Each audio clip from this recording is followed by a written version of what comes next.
देखिए वो पहले ही हार मान चुके हैं। ये तो लोगों को सजबाग दिखा रहे हैं। एक वोट जिहाद आजकल कांग्रेस की फितरत के अंदर आ गया है। वोट जिहाद को लेकर के लोगों की वोट को झूठ बोल करके कलेक्ट करना। राहुल गांधी को देखिए, राहुल गांधी बोलता है कि एक झटके के अंदर गरीबी को समाप्त कर दूंगा। अपनी दादी के कार्यकाल की तरफ नहीं देखा। 1970 के दशक में इंदिरा गांधी ने कहा था, गरीबी हटाओ का नारा दिया था। 35 वर्ष तक वोट लेते रहे। ये वोट जिहाद है। 35 वर्ष तक इस नाम के ऊपर देश के लोगों का वोट लेते रहे कि गरीबी हटेगी। गरीबी नहीं हटी। जब लोगों का विश्वास उठ चुका, अभी 35 साल में गरीबी नहीं हटी, फिर राहुल गांधी के पिता ने एक और बयान दे दिया।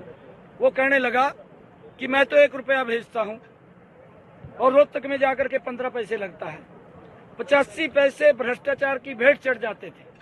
गरीब व्यक्ति के अरमान दबते थे। गरीब व्यक्ति को जो सुविधाएं मिलनी थी वो नहीं मिल पाती थी।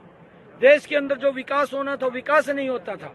ये वोट जिहाद था और लोग देखते रहते थे कि सरकार बनी है और उनकी बाद में उनको कोई सुविधा नहीं मिल पाती थी। हमारी माताएं बहनें आप लोगों के सामने है, 2-2 किलोमीटर से सर के ऊपर मटका रख करके पानी लेकर के आती थी। परंतु आज नरेंद्र मोदी जी के समय के अंदर हर घर के अंदर नल और स्वच्छ जल पहुंचाने की व्यवस्था ये सरकार ने पहली बार इन 10 वर्षों के अंदर की है। आज उन माताओं को भी सम्मान दिया है। और फिर ये वोट जिहादी है। राहुल गांधी बोलता है कि आप हमें वोट दो, मैं 1-1 लाख रुपया ठकाठक खटाखट खाते के अंदर पहुंचा दूंगा। अरे भाई, किसने तेरे को लिख कर दिया? ये तो कोई लिख करके इसको राहुल गांधी को देता है, उसको ये पढ़ता है और पढ़ करके बोलता है 50 लाख करोड़ रुपए का बजट बनता है। देश का बजट जो हमारा टोटल है 46 लाख करोड़ रुपए का है। गरीबों को अगर ये लाख रुपए देगा तो 50 लाख करोड़ रुपए बनता है। कहां से देगा? किसने इसको लिख करके दे दिया?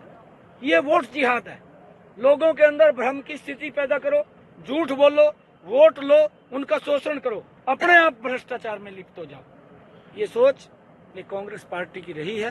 कांग्रेस पार्टी ने कितने घोटाले देश के अंदर किए हैं। आज जो इंडी गठबंधन के लोग इकट्ठे हुए हैं वो इसलिए इकट्ठे नहीं हुए कि हमने देश का भला करना है। वो इसलिए भी इकट्ठे नहीं हुए कि हमने प्रदेश का भला करना है। वो इसलिए इकट्ठे हुए हैं कि हमने भ्रष्टाचारियों को बचाना है। मोदी जी बोलते हैं कि हमने देश को बचाना है, देश का विकास करना है। इंडी गठबंधन के लोग बोलते हैं कि हमने भ्रष्टाचारियों को बचाना है, परिवार को बचाना है। आप कल्पना कीजिए, जो व्यक्ति कांग्रेस को पानी पी पी करके गाली देता था, मंच पर खड़ा होकर के बोलता था मैं बच्चों की कसम खाता हूं, मैं कभी भी कांग्रेस से समझौता नहीं करूंगा। कांग्रेस की अगर जांच की जाए, सोनिया गांधी की जांच की जाए तो तिहाड़ जेल के अंदर चली जाएगी। इतने घोटाले कांग्रेस के ऊपर हैं। ये बात ये केजरीवाल बोलता था। जो एक दूसरे को गाली देते थे, कांग्रेस केजरीवाल को गाली देती थी, केजरीवाल कांग्रेस को गाली देता था। दोनों भ्रष्टाचार के अंदर लिप्त थे और जो एक दूसरे को गाली देते थे वो एक दूसरे के गले मिल गए। गले क्यों मिले?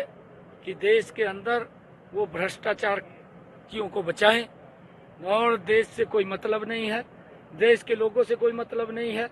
और मोदी जी की सोच है कि हमने देश का विकास करना है, देश को बचाना है, देश के भ्रष्टाचार के ऊपर रोक लगानी है। ये लोग देश को लूटने का काम करने के लिए वोट मांगते हैं, देश के अंदर भ्रष्टाचारियों को बचाने के लिए वोट मांगते हैं, परिवार को बचाने के लिए वोट मांगते हैं।